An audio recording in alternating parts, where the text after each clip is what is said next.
पर शुरुआत कर लेते हैं कुछ सवालों के साथ में, क्योंकि काफी देर से हमारे व्यूअर्स के कई सारे सवाल यहाँ पर आ चुके थे। राघव जी का सबसे पहले सवाल ले लेते हैं। क्वालिटी वॉल्स क्या यहाँ पर बाय करना चाहिए? और सर साथ ही साथ केपीएल पर भी अपना व्यू शेयर कर दीजिएगा प्लीज। जी, अगर हम क्वालिटी वॉल्स की बात करें तो ओवरऑल अगर हम देखें तो इसमें लगातार ऊपरी स्तर से एक sharp profit booking clearly visible देखने मिल रही है। और अब भी देखें हम्म। तो एक inverted head and cup and handle pattern का यहाँ पर फॉर्मेशन बनता हुआ नजर आ रहा है। जेसी स्टॉक लगभग 30 के नीचे सस्टेन होकर क्लोज करेगा तो यहाँ पर गिरावट बढ़ती हुई नजर आ रही है, जिसमें पहला पड़ाव लगभग 25 का रहेगा। तो ओवरऑल अवॉइड करने की सलाह रहेगी। ऑलरेडी अगर खरीदारी की है तो उछाल पे लगभग 35 से लेके 37 के जोन में ये स्टॉक मिलता है, तो कोशिश करें यहाँ पर एग्जिट करने की। साथ ही साथ दूसरा स्टॉक कौन सा था ma'am? Sir quality pharmaceutical. Quality pharmaceutical की बात करें 2719 के लेवल पर ट्रेड होता हुआ नजर आ रहा है। 2.24% की गिरावट के साथ में हाई लगाया था 2830 का। जी माफ कीजिए, मुझे स्टॉक मिल नहीं रहा। मैं नेक्स्ट टाइम इसके बारे में आपको सजेस्ट कर पाऊंगा। चलिए ठीक है, यहाँ पर अगले सवाल की तरफ बढ़ लेते हैं। यहाँ पर सर जेके पावर देख लीजिए, इस पे भी राय जरा शेयर कर दीजिए, क्या किया जाए।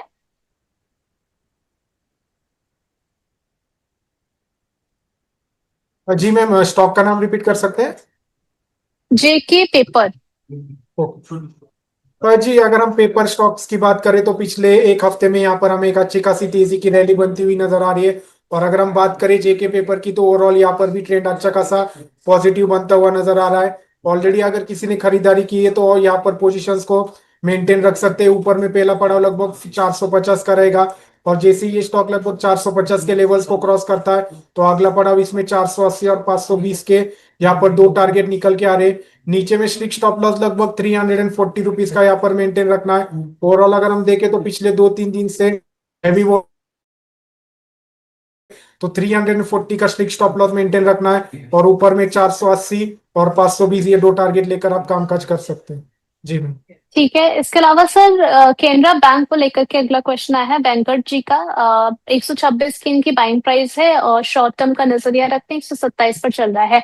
अभी कुछ ही देर पहले इसके नतीजे पे निकल करके आए हैं और उसके बाद 2% का गेन भी यहाँ विटनेस हुआ है। एसेट क्वालिटी इंप्रूव होती भी नजर आई है। और अगर हम बात करें जून 2026 की, तो नेट प्रॉफिट इनका जो बढ़ा है 62.15%। तो क्या इनको होल्ड करना चाहिए सर या फिर सेल कर दें?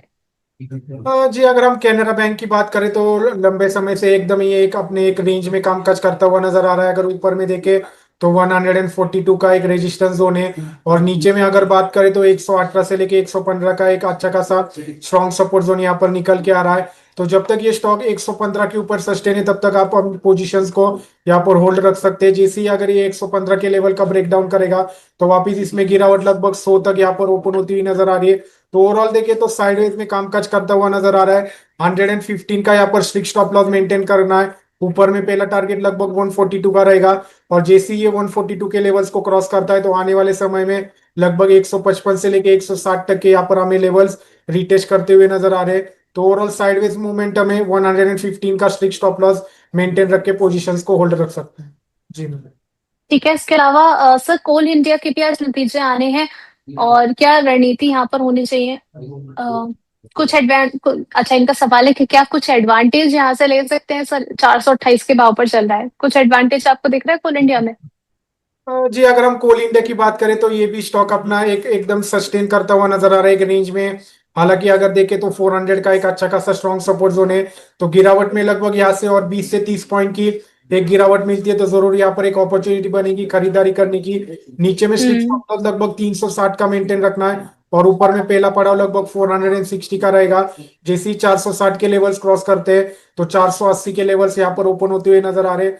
तो इंतजार करें, गिरावट में लगभग यहाँ से 30 पॉइंट और मिलते हैं 400 के पास, यहाँ पर फ्रेश बाइंग कर सकते हैं। नीचे में स्ट्रिक्ट स्टॉप लॉस 360 का रहेगा, और ऊपर में पहला टारगेट 360 और उसके बाद 380, ये दो टारगेट आप लेकर कामकाज कर सकते हैं।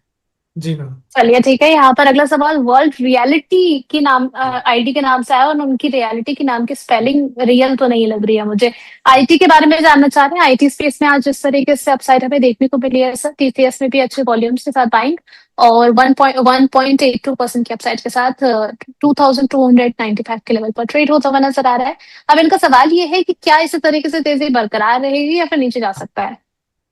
जी अगर हम पूरे आईटी सेक्टर की बात करें तो यहाँ पर जिस प्रकार से रिजल्ट्स बाहर निकल के आ रहे हैं, वैसे ही हमें स्टॉक में यहाँ पर एक शार्प रिएक्शन यहाँ पर दिखाई दे रहा है। तो जिन जिन स्टॉक्स के रिजल्ट्स अच्छे आ रहे हैं, उन स्टॉक को आप धीरे धीरे करके यहाँ पर एक्यूमुलेट कर सकते हो। ओवरऑल देखें तो पूरे आईटी सेक्टर में अगर हम बात करें तो लगातार यहाँ पर अच्छी खासी गिरावट हमें नॉन स्टॉप दिखाई दे रही है, पर नीचे से भी एक शार्प बाउंस बैक रिकवरी जरूर यहाँ पर पॉसिबल है। तो धीरे धीरे करके यहाँ पर सिस्टमेटिक वे से खरीदारी शुरू करनी चाहिए। ऑलरेडी अगर इन्होंने खरीदा हुआ है तो जरूर यहाँ पर निचले स्तर पे टीसीएस वापस लगभग 2000 के जोन में आता है, तो यहाँ पर आप पोजीशन एवरेज आउट कर सकते हो। नीचे में स्ट्रिक्ट स्टॉप लॉस 1980 का यहाँ पर मेंटेन रखना है। ऊपर में पहला टारगेट लगभग यहाँ पर 2450 का रहेगा। जैसी स्टॉक 2450 के लेवल्स को क्रॉस करता है तो आने वाले दिनों में 2700 से लेके 2800 तक के लेवल्स यहाँ पर हमें रिटेस्ट करते हुए नजर आ रहे हैं। तो ओवरऑल देखें तो ट्रेंड पॉजिटिव है। आने वाले दिनों में ट्रेड डील को लेके भी जो बातचीत है उसके ऊपर भी नजर है। हम्म। साथ ही साथ जिस प्रकार से एआई को लेके जो बीच में एक क्वेश्चन मार्क क्रिएट किया गया था, तो उन चीजों को भी जैसे जैसे मार्केट फैक्टराइज कर रहा है तो आने वाले समय में ये चीजें और बेहतरीन तरीके से हमें समझ में आएगी। तो यहाँ पर लॉन्ग टर्म का अगर नजरिया है तो जरूर यहाँ पर गिरावट पे फ्रेश खरीदारी करना सही रहेगा।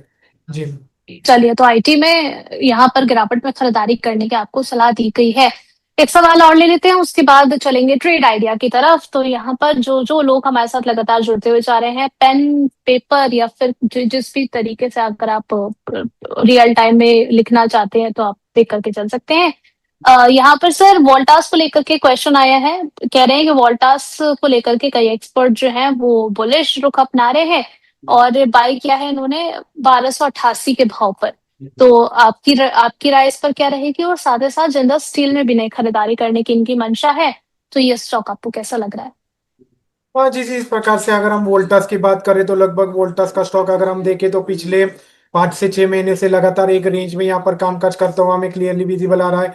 नीचे में अगर हम्म। देखें तो 1180 का एक अच्छा खासा स्ट्रॉन्ग सपोर्ट जोन है, और ऊपर में देखें तो लगभग 1550 का एक रेजिस्टेंस जोन यहाँ पर दिखाई दे रहा है। तो ऑलरेडी इन्होंने निचले स्तर से खरीदारी की है, तो उछाल में लगभग हम्म। 1400 के पास ये स्टॉक जाता है तो वहां पर पार्शियल प्रॉफिट बुकिंग की सलाह रहेगी।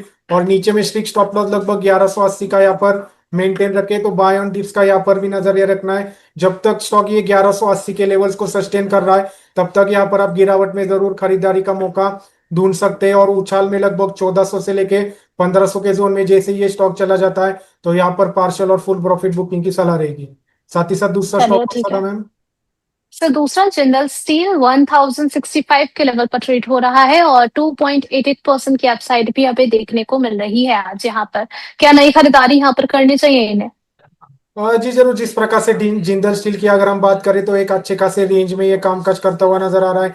नीचे में देखे तो लगभग 1000 रुपीज का एक अच्छा खासा स्ट्रॉन्ग सपोर्ट जोन है, और ऊपर में देखे तो लगभग 1080 ये एक अच्छा खासा रेजिस्टेंस जोन है। जैसे ही स्टॉक या 1080 के लेवल्स को क्रॉस करता है तो यहाँ पर आप फ्रेश खरीदारी स्टार्ट कर सकते हैं। ऊपर में पहला टारगेट लगभग 1120 का रहेगा, और जैसे ही 1120 के लेवल्स को ये क्रॉस करता है तो अगला पड़ाव इसमें 1160 तक का यहाँ पर ओपन होते हुए नजर आ रहा है।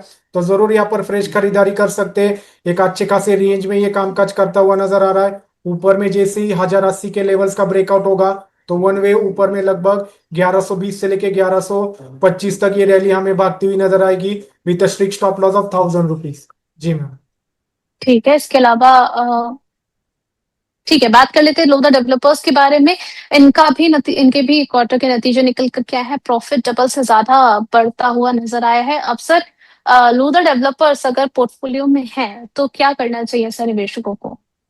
जी जरूर, ऑलरेडी मैं डिस्क्लोजर देना चाहूंगा। ऑलरेडी हमने हमारे क्लाइंट्स को यहाँ पर खरीदारी की सलाह दी थी लगभग 970 के पास। यहाँ पर क्लियरली एक inverted cup and handle pattern का फॉर्मेशन यहाँ पर क्लियरली विजिबल हुआ था, और उसके बाद देखे तो वन वे रैली हमें ऊपर में अच्छी खासी स्ट्रेच आउट होती हुई नजर आ रही है 1200 तक। ये स्टॉक अच्छा खासा वन वे मूव दिखाता हुआ नजर आ रहा है।